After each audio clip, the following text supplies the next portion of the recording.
But let's focus in on the automotive sector. We're in conversation with Motherson Sumi and Motherson Sumi's chairman, Vivek Chaand Sehgal. Thank you so much, Mr. Sehgal, for taking the time, and pleasure speaking with you as always. Let's start with talking about the acquisition that you made in the aerospace segment, which is CIM Tools. What kind of opportunity do you see in the space, and how do you see it growing from this point on? So, as I was saying, it's important that you understand that we are talking about COVID kind of a situation. So definitely the teams have done a great job to complete this particular acquisition. Yes, this company brings us into a very interesting position where we can really grow this company because they have an order book of almost 200 million plus. So I think they will do very well in the coming time, but it also allows us in different countries in the world to set up together with them and make supplies over there. As you know, Motherson is in 42 countries, so that's one huge multiplier that we have. Also, vertically, Motherson Group is going to contribute together with them and also learn from them. So it's a win-win-win kind of a situation for us. Exports, definitely there'll be a lot because the customers who are there are actually outside. So definitely exports will be one focus area. All right, I do want to mark the fact that the Nifty 50 has in fact hit 18,000. It hit that mark and came off just a bit. Well, that historic level has been hit. The question is, how much further will it go, and will it hold above that mark? For now, it has slipped below 18,000. But Mr. Chand, coming back to the conversation that we were having about CIM Tools, could you help us with the numbers? What kind of returns do you think that this acquisition will give? Considering that the cumulative book business potential of $200 million is what is being discussed. So Motherson has a very clear thinking that we have to be 40% return on capital employed. So yeah, it's one very important guidance. But I think this is a profit-making company. The company is already making good profits. So definitely our idea would be to improve on that and of course add on the top line. So then that much more we can make out of this acquisition.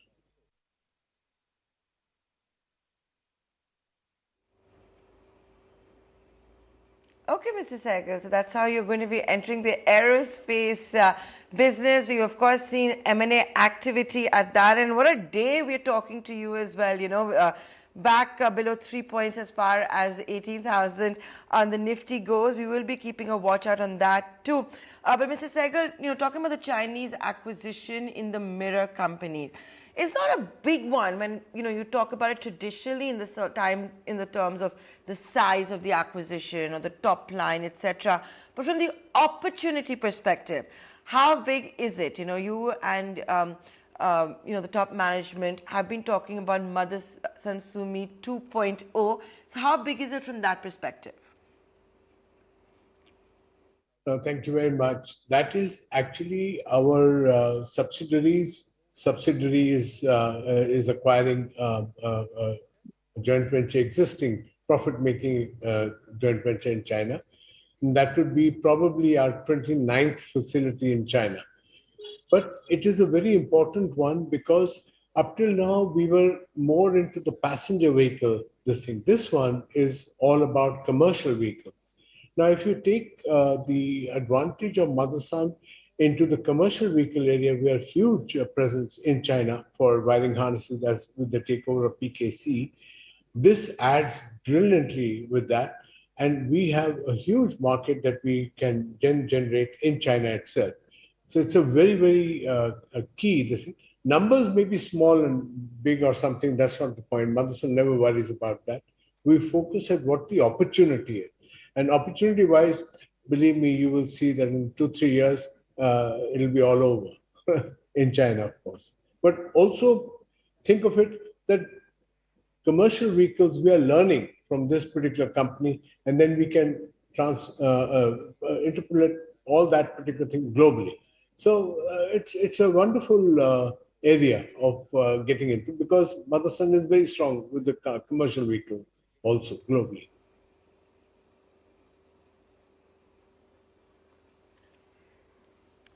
Okay, so talking about all of this and China, the semiconductor and chip shortage, it's a global supply disruption. We're seeing, now most of the leading automakers around the world talking about it being normalized in the second half.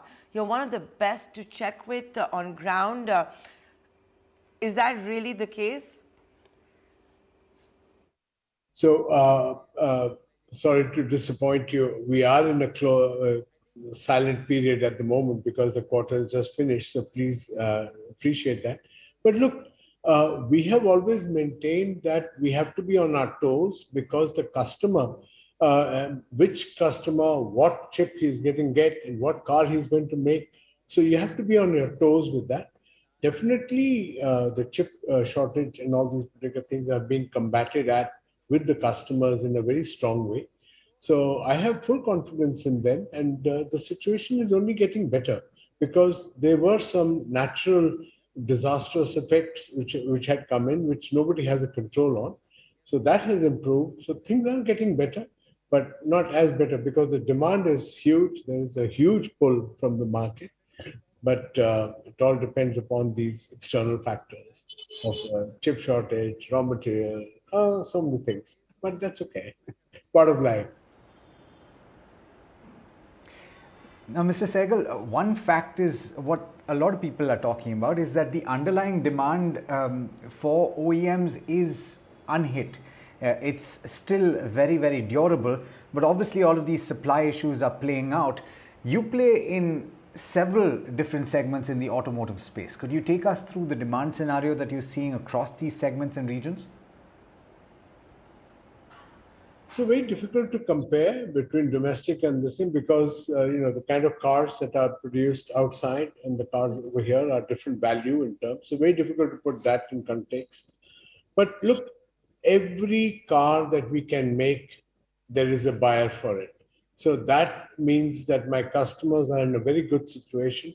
They have the orders, but they are having some supply constraints. So we should not really worry too much about a quarter here or there, something like that. But generally, there is an upswing. There are people who are working on trying to solve this problem.